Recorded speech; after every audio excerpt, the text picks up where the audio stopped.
Tuhan, mari persiapkan hatimu Bapak Ibu. Kita akan memulai ibadah kita pagi hari ini.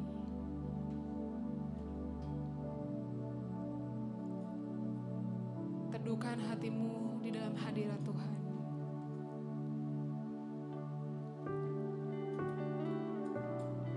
Engkau yang menikmati setiap pujian umat-Mu Tuhan.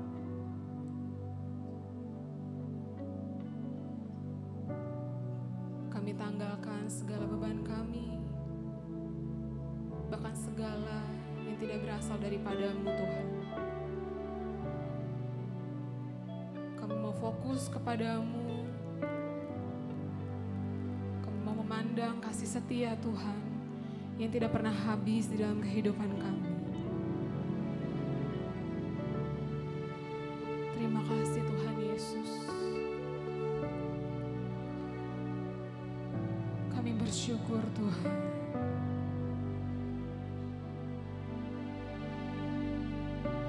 Kami mau katakan betapa kami mengasihi-Mu Tuhan Yesus. Bukan karena kuat dan gagah kami, tetapi karena Roh-Mu yang hidup Tuhan.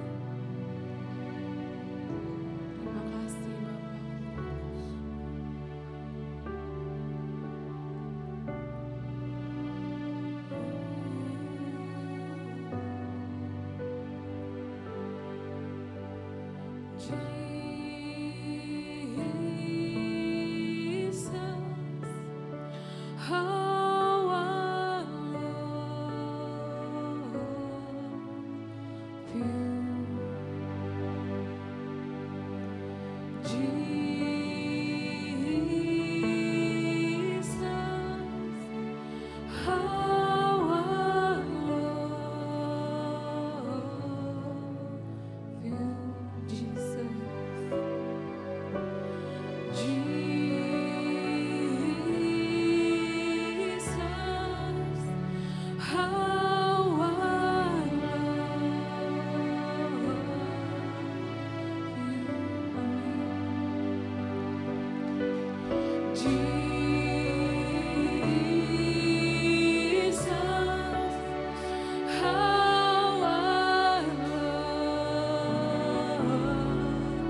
can I live without your love?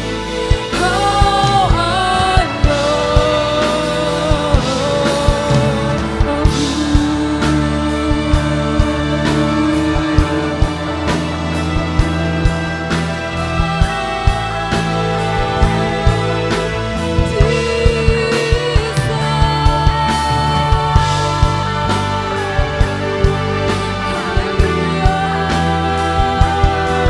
Terima kasih Tuhan, terima kasih Yesus. Mari angkat sembahmu, mari angkat kasih, mari berikan segala pujian dan hormat bagi Tuhan. Terima kasih Tuhan.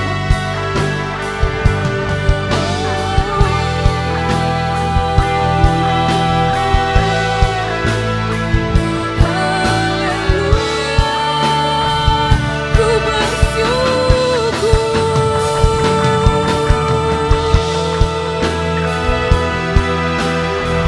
Terima kasih Tuhan, Kau yang sungguh baik. Terima kasih Tuhan, ku bersyukur. Kami tak dapat hidup tanpa kasih-Mu.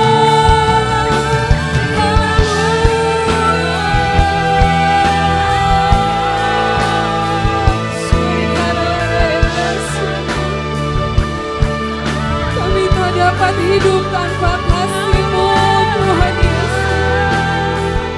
Mari sembah Allah-Mu dengan segenap hatimu. Katakan Tuhan, Engkau sungguh baik. Haleluya. Betapa kami mengasihi-Mu, betapa kami menghormati-Mu. Terima kasih Tuhan, Engkaulah nafas hidup kami. Terima kasih oh Yesus.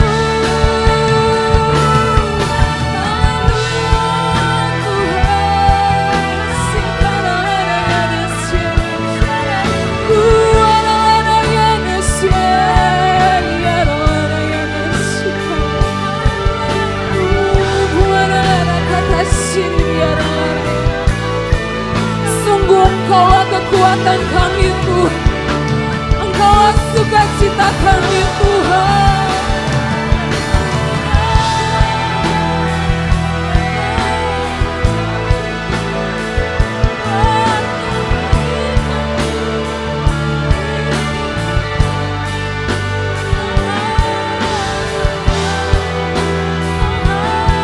Terima kasih Tuhan, terima kasih Bapa yang baik.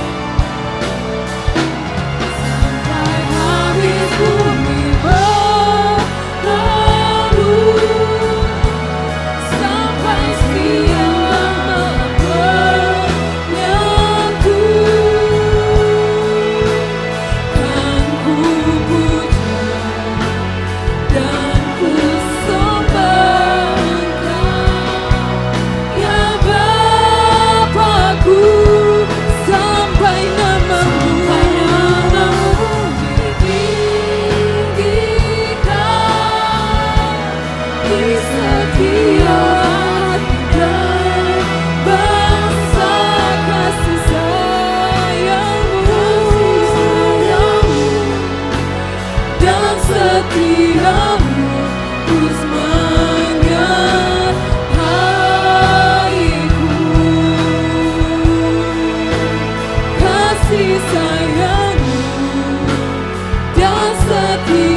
buat Tuhan. Terima kasih Tuhan. Terima kasih Bapa yang baik.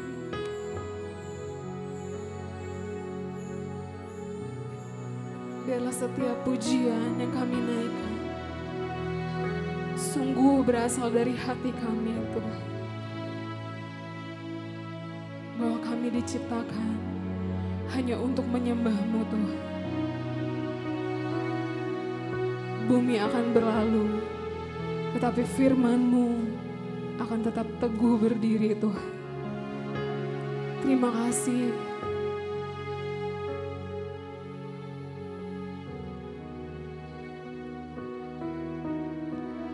Kau telah mengasihi setiap kami Tuhan Yesus.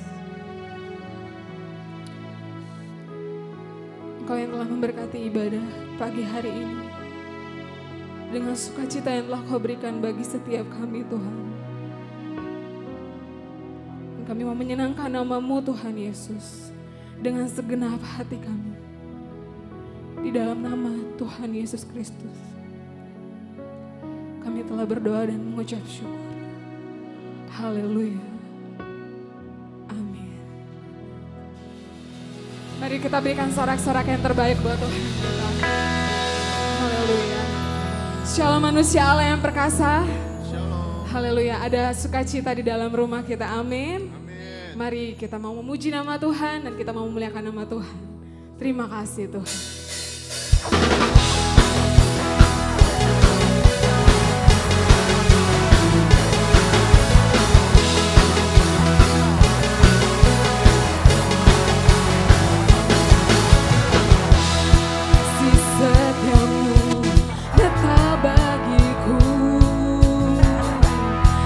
Kebajikan tersedia bagiku, sebab Allah sanggup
diberkati, aku dilimpahi. Terima kasih Tuhan, karena Allah selalu sanggup untuk memberkati kita.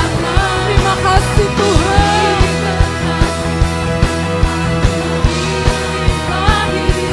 Atas sempurna anugerah Tuhan bagiku.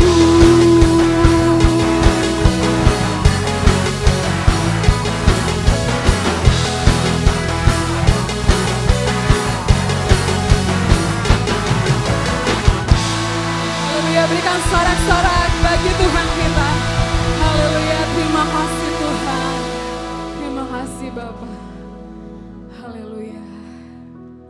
Terima kasih Tuhan Yesus. Mari persiapkan hatimu Bapak Ibu.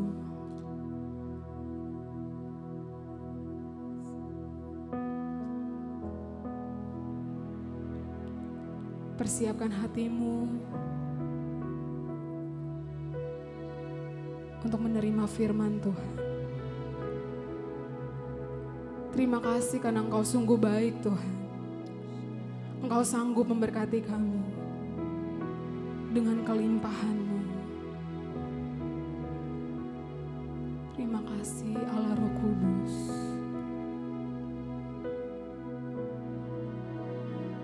Terima kasih banyak Tuhan.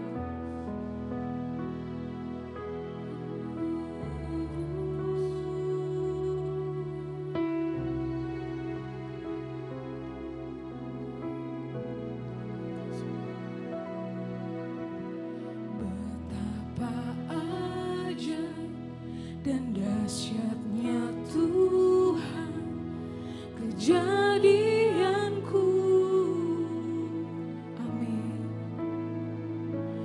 Kau menenun diriku serupa gambaran-Mu.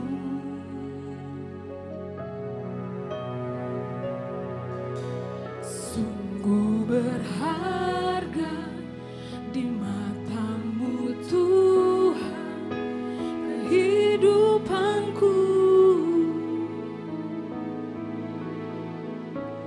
Kau membawa hatiku mendekat erat dengan hati-Mu. Ku mengangkat wajahku memandang keindahan-Mu Yesus. Syukur bagi kesetiaan-Mu di sepanjang hidupku. Dan ku angkat tanganku ke tata kasih dan karunia-Mu. Tak sekalipun Kau tinggalkanku, Yesus sahabatku.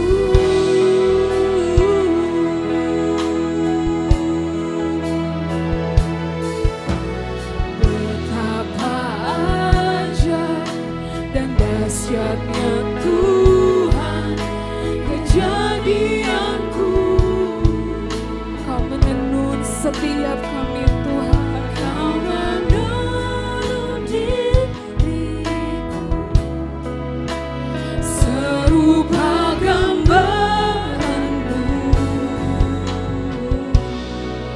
Sungguh berharga kami Tuhan. Katakan dengan segenap iman-Mu bahwa hidup-Mu sungguh berharga. Terima kasih Tuhan Yesus.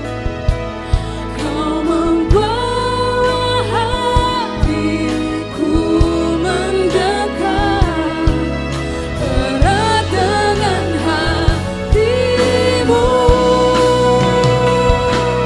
Ku mengangkat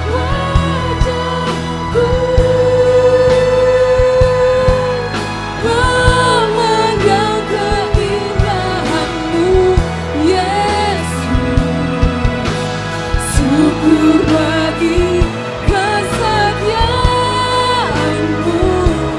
di sepanjang hidupku, dan ku angkat tanganku,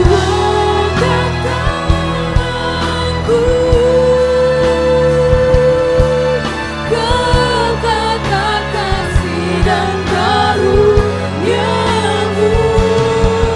tak sekalipun amin kau tinggalkanku. Oh Yesus, sahabatku, kami angkat wajah kami Tuhan, angkat wajahku, kami memandang kehadapan-Mu, segala syukur bagimu Tuhan, syukur bagi kesetiaanmu di sepanjang hidupku, dan ku angkat tanganku, kata kasih dan karuniamu, tak sekalipun amin kau tinggalkanku. Yesus, sahabatku, tak sekalipun kau tinggalkanku, tak sekalipun amin kau tidak pernah meninggalkan kami Tuhan.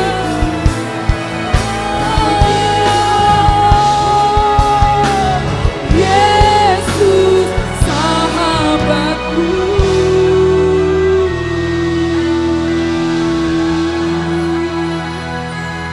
Haleluya. Terima kasih Tuhan.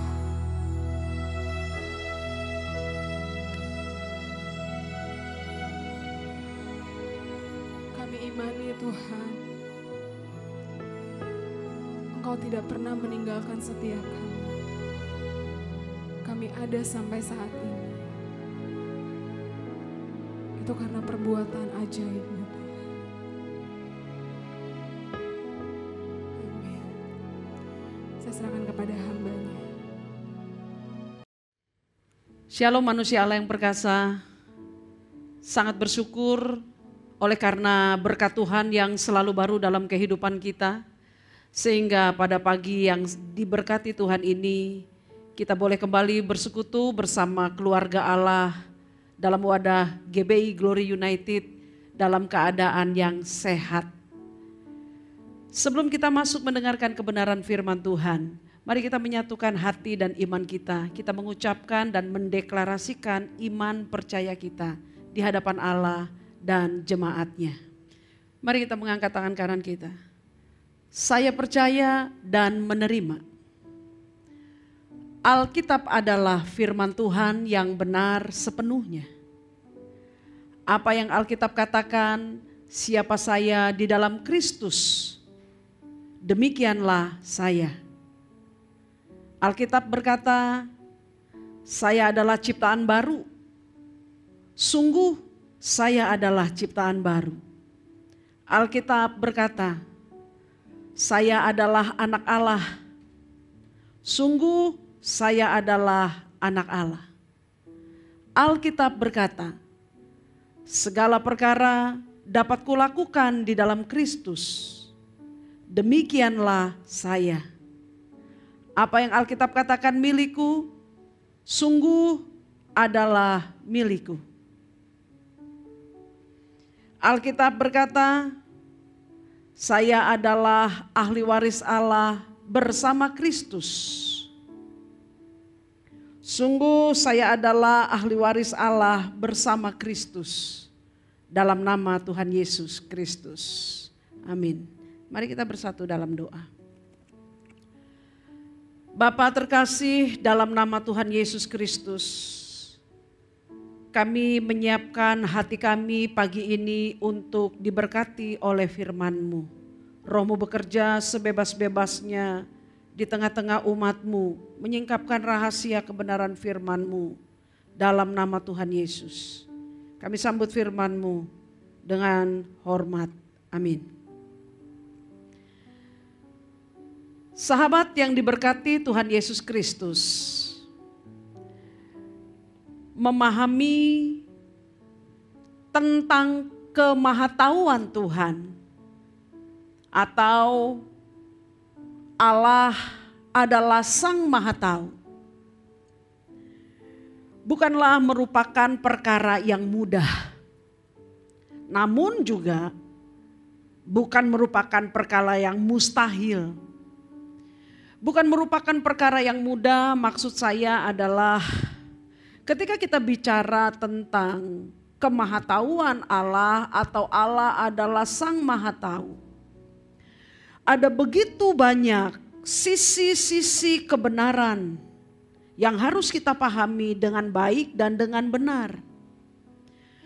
Sehingga dengan demikian dibutuhkan bukan hanya sekedar kesediaan kita untuk belajar dan diajari oleh firman Tuhan, melainkan juga dibutuhkan kesetiaan kita untuk tetap tinggal di dalam kebenaran firman yang kita pelajari itu.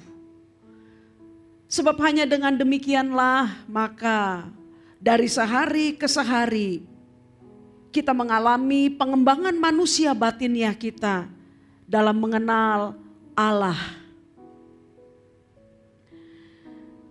Apabila kita di dalam pembelajaran mengenal Allah, dalam hal ini berkaitan dengan kemahatauannya, namun kita tidak bersedia dan setia untuk terus mengenakan firman yang kita pelajari bersama itu, akan mengakibatkan pemahaman yang tidak lengkap akan kebenaran, sehingga menjadikan kita salah di dalam mengenal dan memahami tentang Allah Sang Maha Tahu itu.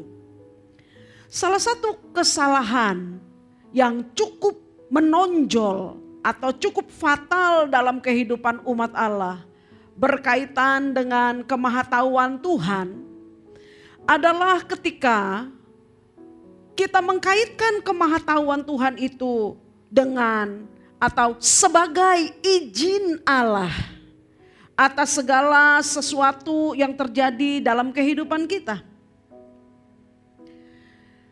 Ketika orang berpikir Allah adalah Sang Maha Tahu, maka itu berarti bahwa segala sesuatu yang terjadi dalam kehidupan kita ini pastilah telah diketahui Allah terlebih dahulu. 1, 2. Ketika Allah Maha Tahu, maka orang berpendapat setelah itu bahwa segala sesuatu yang terjadi dalam kehidupan kita terjadi berdasarkan seizin dari Tuhan. Hanya saja pemahaman seizin dari Tuhan, terjadi seizin dari Tuhan, seringkali diartikan dengan tidak bertanggung jawab. Ketika kita mengartikannya atau menafsirkannya atau memahaminya bahwa segala sesuatu terjadi seizin Allah, sama dengan Allah turut menetapkan, Allah turut merancangkan, Allah turut membuat cerita kehidupan kita, sehingga kita harus menjadi begini, begini, begini, atau menjadi begitu, begitu, begitu dalam kehidupan ini. Ditambah lagi saudara, keterbatasan dan ketidakmampuan kita memahami masa yang akan datang atau hari esok. Ketika kita tidak bisa memahami masa depan atau hari esok, plus ketidakbertumbuhan kita secara rohani, ketika kehidupan kita ini menyentuh kegagalan, menyentuh permasalahan, menyentuh penderitaan, menyentuh segala sesuatu yang buruk dalam kehidupan kita. Kita tidak tahu bagaimana cara mengatasinya pun kita tidak bisa mengurai dengan pemahaman kita, dengan pemikiran kita. Mengapakah hal ini terjadi di dalam hidupku? Ketika kita berada dalam situasi seperti ini, maka hampir kebanyakan orang untuk membuatnya menjadi lebih tenang, menghadapi keadaan yang buruk seperti itu, mereka akan berpikir bahwa semua kan terjadi berdasarkan izin Allah dalam kehidupan kita. Dalam ketidakmengertian ini kita biasanya menggunakan kalimat tersebut demi untuk menenangkan diri kita. Padahal kalau kita mau jujur, merenungkan atau berpikir sejenak, ketika segala sesuatu yang buruk itu terjadi dalam diri kita dan kemudian kita menganggap bahwa Allah turut merencanakan itu bagi kita. Bukankah dalam hal ini kita sudah menuduh Allah bahwa Sang Maha Baik itu, Sang Maha Benar itu, di dalamnya bukan cuma sekedar tersimpan segala kebaikan, tetapi di dalam kebaikannya juga tersimpan hal-hal yang tidak baik atau yang buruk. Sekalipun kemudian ditambahkan dengan kalimat demi untuk mengajar kita. Hal demikian tentu saja harus bisa kita selesaikan dengan tuntas di dalam pemahaman kebenaran firman yang benar. Maka pertanyaan berikutnya adalah, benarkah Alkitab sebagai pedoman, panduan hidup kita sebagai orang percaya berbicara tentang hal seperti ini, berkenaan dengan Allah Maha Tahu dan berkenaan dengan segala sesuatu terjadi berdasarkan izin Allah. Untuk itu mari kita membiarkan Alkitab menjawab kita. Kita buka bersama Yakobus pasal yang pertama ayat 16 sampai dengan yang ke-17. Saudara-saudara yang kukasihi, janganlah sesat. Pakai tanda seru di situ. Setiap pemberian yang baik dan setiap anugerah yang sempurna, perhatikan baik-baik, datangnya dari atas, diturunkan dari Bapa segala terang. Padanya tidak ada perubahan atau bayangan karena pertukaran. Maksudnya begini, jangan sesat. Maksudnya adalah jangan pernah berpikiran yang berbeda dengan firman Tuhan. Apa yang dipikirkan oleh firman Tuhan? Yang dipikirkan oleh firman Tuhan dinyatakan oleh Yakobus di dalam Yakobus 1 ayat 17 dengan sangat jelas dan tegas. Bahwa Alkitab mengajarkan kepada kita setiap pemberian yang baik dan setiap anugerah yang sempurna datang dari atas, dari Bapa segala terang. Padanya tidak ada perubahan atau bayangan karena pertukaran. Jadi Alkitab memberitahukan kepada kita, Allah itu sumber segala kebaikan, titik. Padanya tidak ada kejahatan atau keburukan sedikit pun atau atas nama apapun. Dan Allah itu tidak pernah berubah. Dari dulu sampai dengan selama-lamanya. Kalau dulu dia baik, sekarang dia baik, selama-lamanya dia tetap baik. Dengan demikian, bagaimanakah kita memahami pernyataan segala sesuatu terjadi berdasarkan seizin daripada Allah dalam konteks kemahatauannya itu?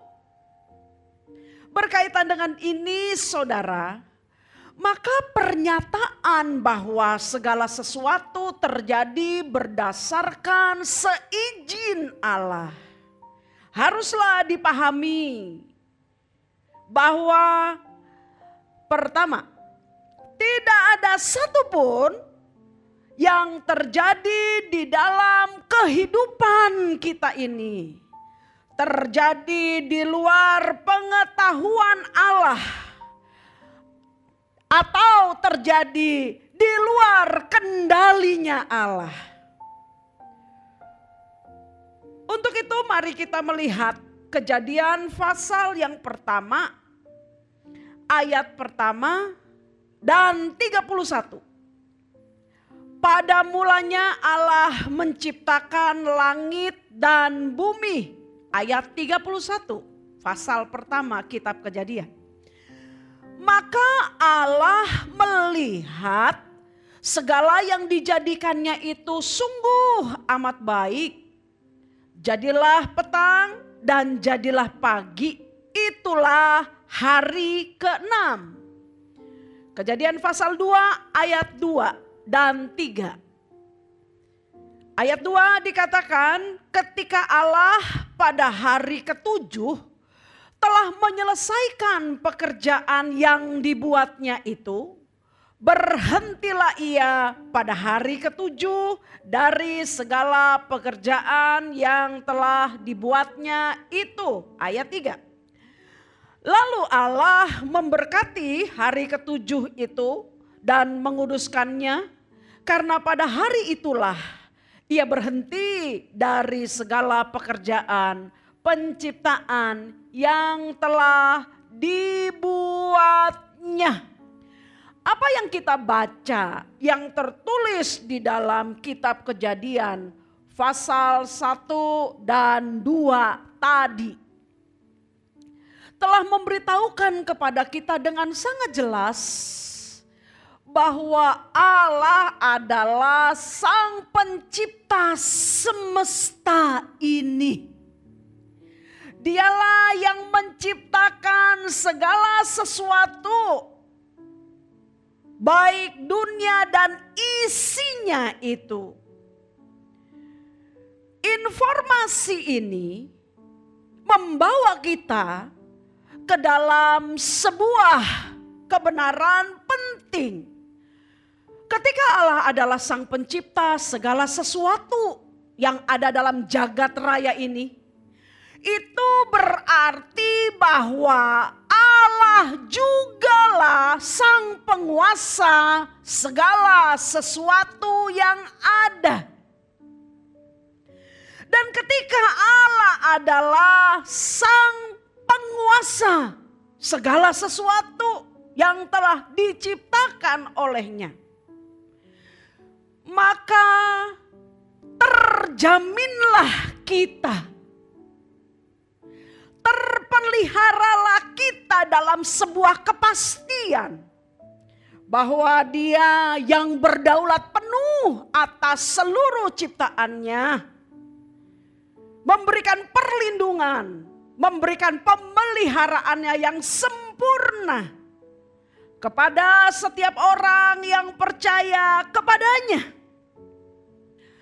Namun penting untuk dimengerti bahwasanya ketika Allah adalah pemilik sekaligus penguasa semesta ini yang telah memberikan jaminan kepastian untuk perlindungan dan pemeliharaan siapapun yang percaya kepadanya.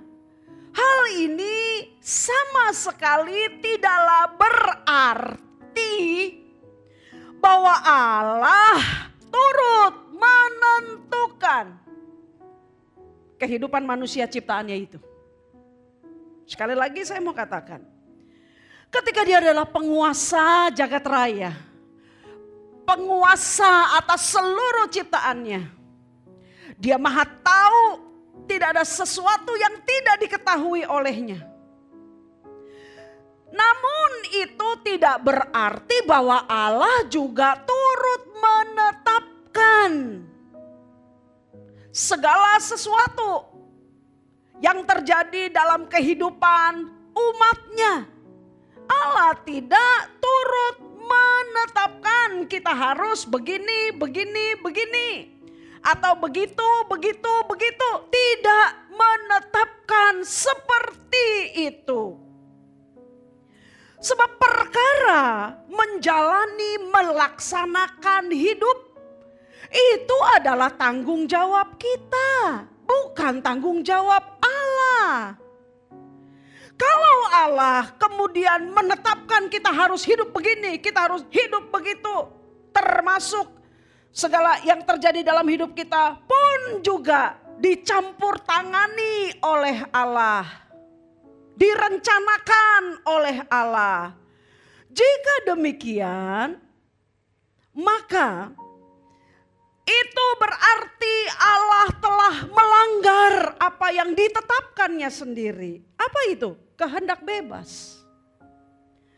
Ketika Allah menciptakan manusia, dia memberikan kehendak bebas kepada kita manusia untuk menjalani kehidupan ini sesuai dengan keinginan dan kehendak kita. Hanya saja catatan pentingnya adalah ketika kita mau memilih hidup yang kita miliki ini berjalan berdasarkan kebahagiaan, pemeliharaan, perlindungan sempurna Allah, maka persyaratannya kita harus menerima apa yang diinstruksikan Allah dalam semua firman-Nya.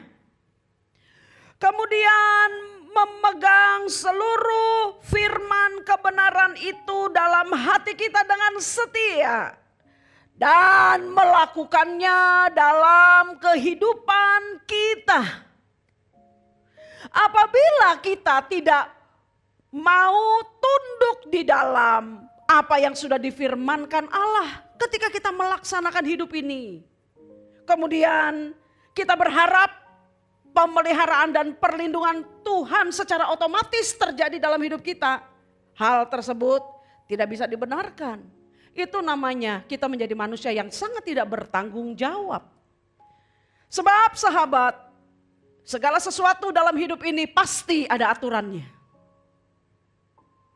Ketika kita tidak mau berjalan dalam apa yang sudah diatur, maka kita pasti akan menuai permasalahan dan penderitaan.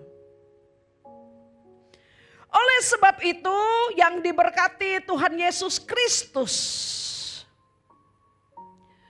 kita harus berhati-hati ketika kita dalam kehidupan ini, dalam segala sesuatu yang terjadi di dalamnya secara khusus, di bagian-bagian di mana kita berada dalam situasi yang pahit, di mana kita berada dalam situasi yang tak seorang pun menginginkannya.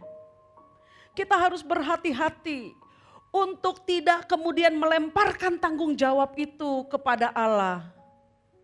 Untuk menenangkan diri kita dengan mengatakan semuanya terjadi kan berdasarkan kehendak Allah atau seizin Allah. Sebab kalau mau dikatakan berkaitan dengan perkara-perkara yang buruk, permasalahan, penderitaan, sakit penyakit dan sebagainya, siapa sih yang mau? Semua kita pasti menolak, tapi kalau memang itu adalah kehendak Allah, ya apa boleh buat. Kira-kira begitu cara kita untuk ngeles, membentengi diri kita. Padahal harusnya ketika hal-hal tersebut terjadi dalam kehidupan kita, kita dibawa harus merenungkan kembali apa-apa yang sudah kita jalani dalam kehidupan ini. Adakah firman itu kita pegang dengan benar? Sehingga ketika kita berjumpa dengan permasalahan, penderitaan, pergumulan dalam hidup ini, kita tahu betul sebetulnya siapa yang merakit itu dalam hidup kita. Contoh yang paling gampang. Kalau kita membuka Kejadian pasal 2 ayat 17. Di sana kita akan menemukan waktu pertama kali Tuhan menempatkan manusia ciptaannya, Adam dan Hawa di Taman Eden. Allah telah memberikan sebuah perintah jelas, tegas, terang benderang. Dikatakan di sana bahwa tetapi pohon pengetahuan tentang yang baik dan yang jahat itu janganlah kau makan buahnya. Sebab pada hari engkau memakannya pastilah engkau mati. Pastilah engkau mati. Ayat sebelumnya memberitahukan kepada kita, semua pohon dalam taman ini boleh kamu makan. Kemudian ayat 17, pohon pengetahuan baik dan jahat itu jangan kamu makan. Kalau kamu makan, kamu pasti mati. Namun kita kan mengetahui bersama berikutnya Adam dan Hawa kemudian mengambil buah pohon yang dilarang Tuhan itu. Yang sudah diwanti-wanti Tuhan jangan makan ya. Mereka mengambil buah pohon yang dilarang itu atas bujukan, tipuan, godaan atau apapun namanya.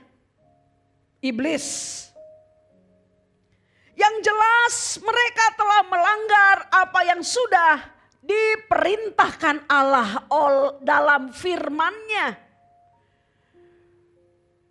Untuk jangan makan buah pohon yang dilarang Tuhan itu. Dan kita mengetahui mereka sudah melakukan pelanggaran itu. Mereka ambil pohon pengetahuan baik dan jahat itu dan mereka memakannya. Akibatnya kita juga membaca dalam Kejadian pasal yang ketiga. Akibat kejatuhan manusia oleh karena melanggar firman Allah. Menjadikan mereka berdosa. Akibatnya kita baca bersama. Mulai dari kematian rohani. Keterpisahan manusia dari sumber kehidupan yaitu pribadi Allah itu sendiri. Sampai kepada kematian jasmani yang diwarnai dengan permasalahan, penderitaan dan segala resiko buruk yang mengikutinya. Terakhir masuk ke dalam penghukuman kekal Allah. Pertanyaannya sekarang, apakah kejatuhan Adam dan Hawa ini adalah merupakan sesuatu yang terjadi seizin Allah dalam pengertian Allah menentukan, Allah merencanakan kejatuhan mereka ke dalam dosa? Tentu kalau kita memberikan tuduhan ini kepada Allah benar-benar sangat tidak bertanggung jawab. Kalau kita bisa mewawancarai Allah sekarang untuk kita bisa dengarkan suaranya, tentu kita akan mendengar dengan sangat jelas. Dia akan berkata, kamu sendiri sudah melihat, kamu sendiri sudah mendengar.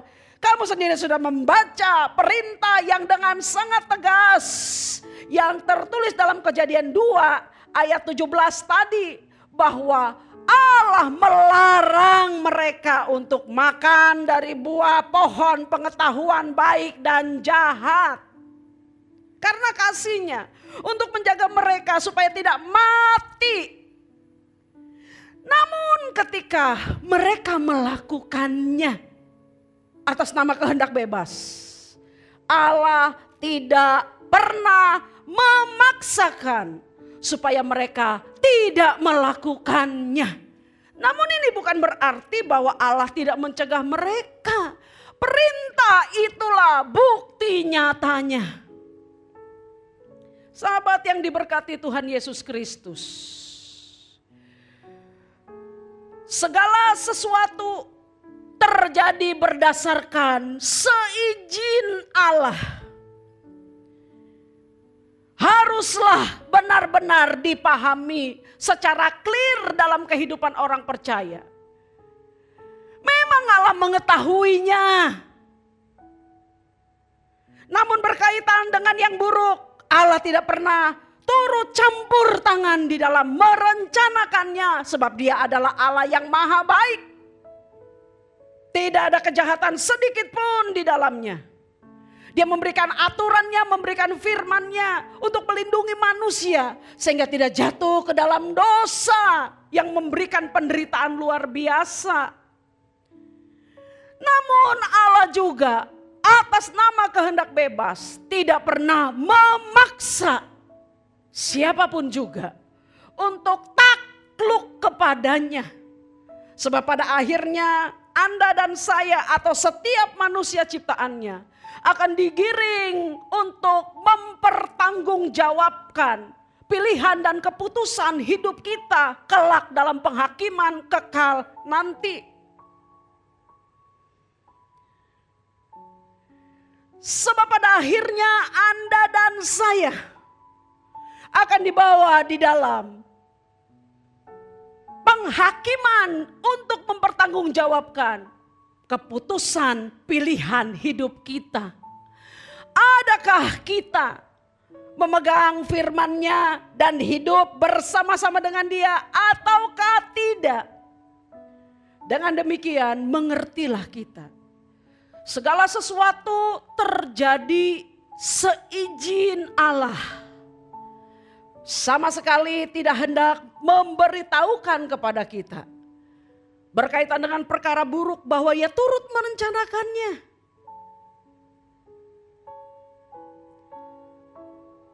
Segala sesuatu terjadi dalam kehidupan kita atas seizin Allah. Berarti bahwa Dia mengetahuinya. Dia menginginkan jauh sebelum itu terjadi. Lewat firman-Nya, supaya setiap kita berpegang kepada seluruh perkataan firman-Nya dalam melaksanakan dan menggelar kehidupan ini, supaya kebahagiaan itu menjadi milik kita. Yang kedua, berita baiknya, segala sesuatu terjadi atas izin Allah adalah memberitahukan kepada kita bahwa segala sesuatu dalam kehidupan ini tidak pernah terjadi di luar kendali Allah, Sang Penguasa itu. Dengan demikian saudaraku, ketika iblis dalam semua tipu dayanya yang jahat, yang menipu, yang menggoda, yang menghasut, yang berusaha menggagalkan dan menghancurkan umat Allah. Jangan pernah menjadi takut kepadanya. Asal, ini yang perlu dicatat baik-baik. Asalkan selama kita berlindung dalam firman Allah, Anda dan saya akan selalu baik-baik saja. Sebab Dia menguasai segala sesuatu. Mari kita membaca apa yang dikatakan 1 Korintus 10 ayat 13. 1 Korintus 10 ayat 13. Pencobaan-pencobaan yang kamu alami ialah pencobaan-pencobaan biasa. Biasa saja. Yang tidak melebihi kekuatan manusia. Sebab Allah setia. Dan karena itu Ia tidak akan membiarkan kamu dicobai melampaui kekuatanmu. Hebat. Pada waktu kamu dicobai, Ia akan memberikan kepadamu jalan keluar. Sehingga kamu dapat menanggungnya. Ini baru rencana hebat Allah bagi kita.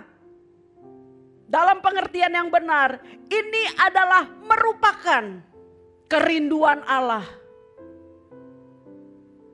dalam merancang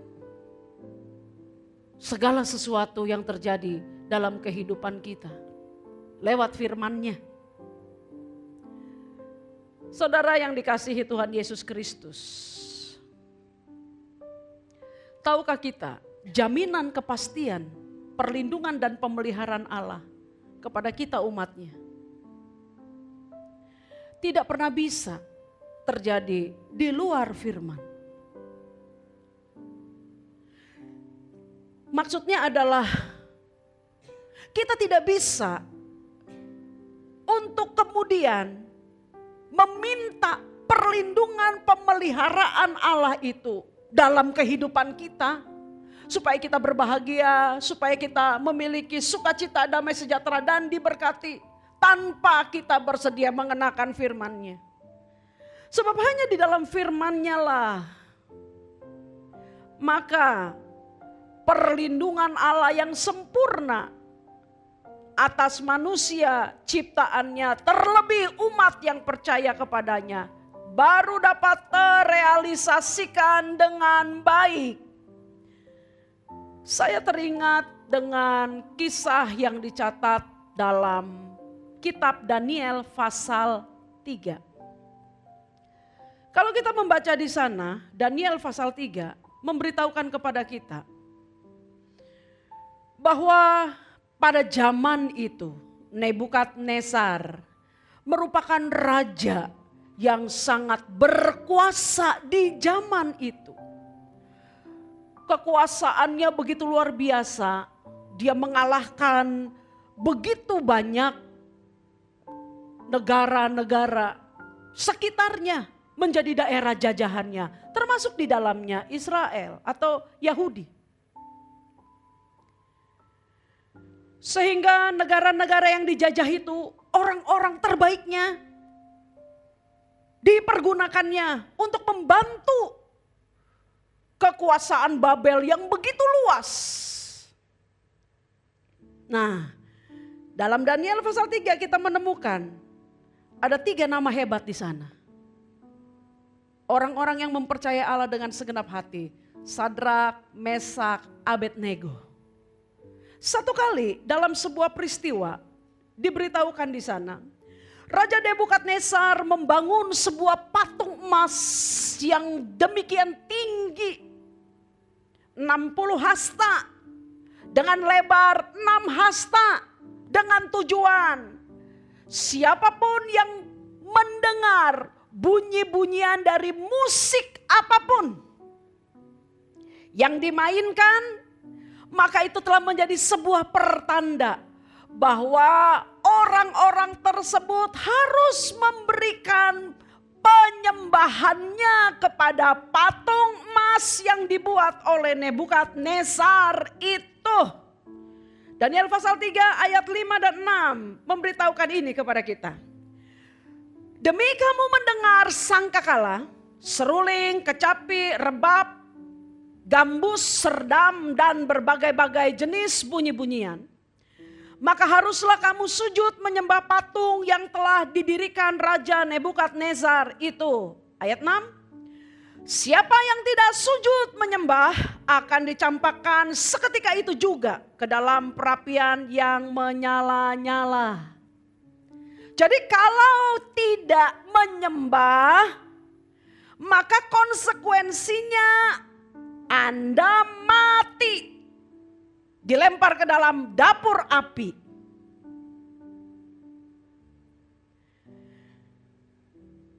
Namun perintah yang sedemikian rupa, dalam tanda kutip mengerikan ini, ternyata tidak diindahkan, tidak diikuti oleh 3 orang hamba Allah itu.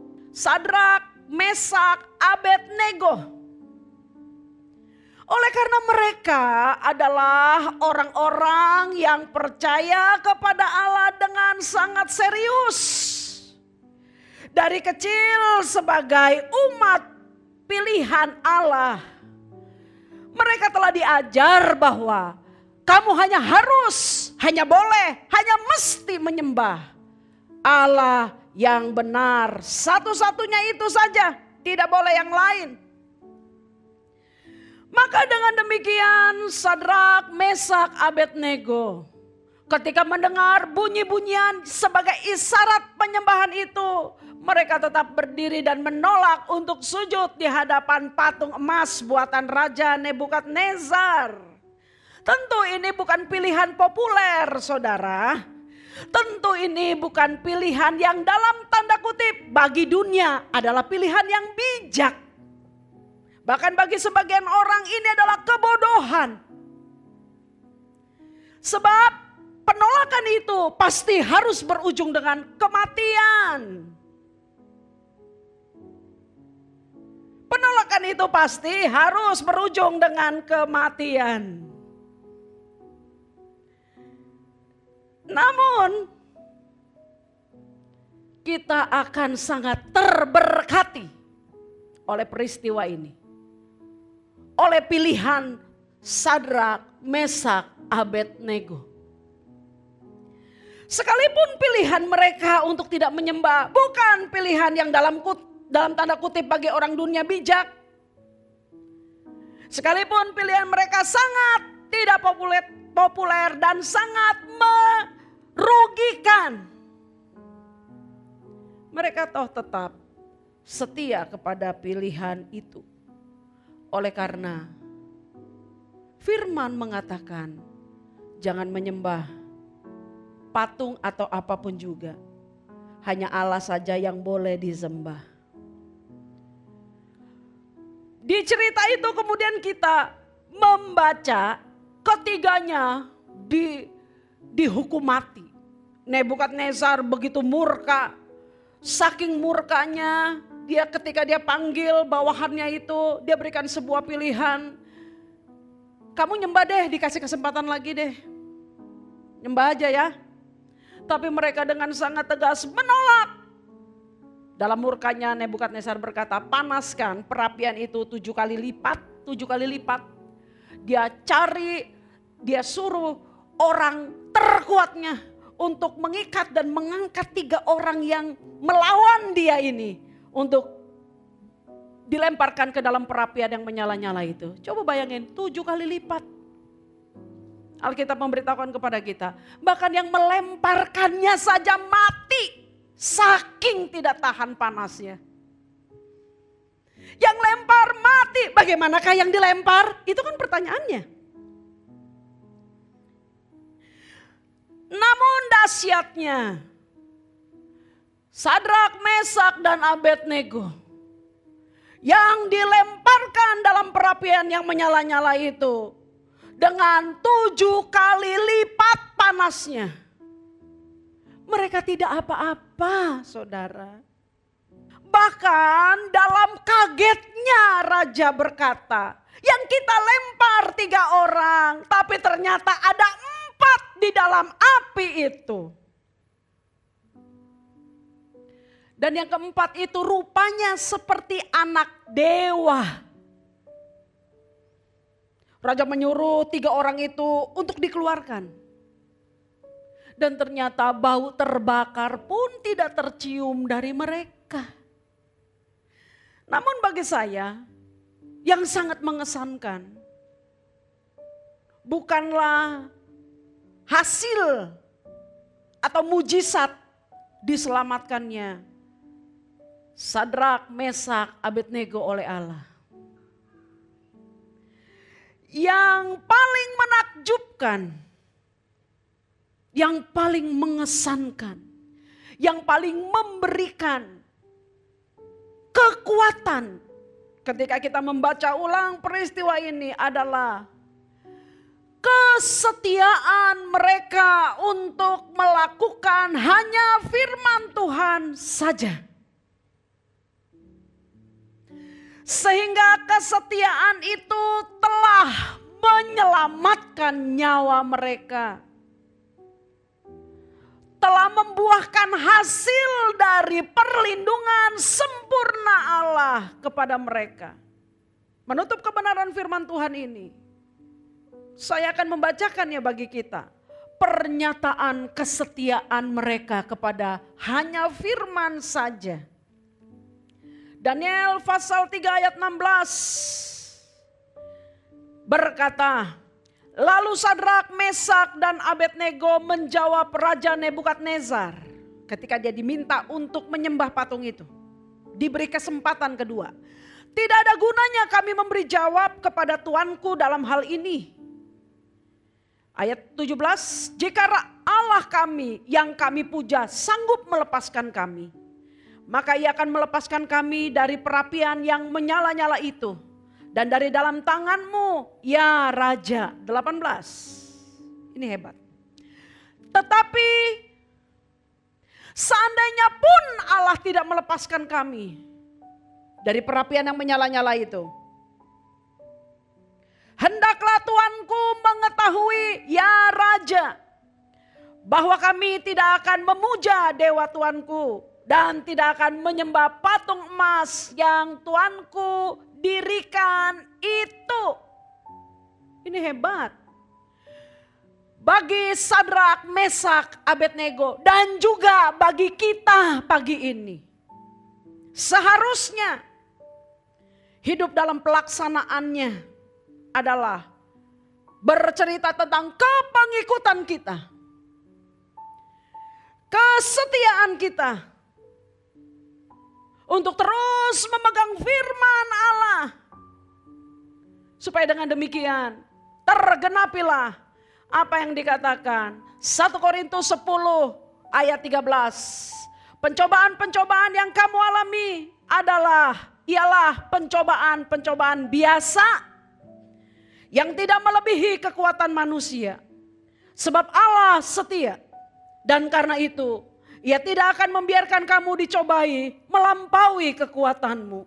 Pada waktu kamu dicobai, Ia akan memberikan kepadamu jalan keluar sehingga kamu dapat menanggungnya. Akhirnya tetaplah setia kepada firman, hanya kepada firman.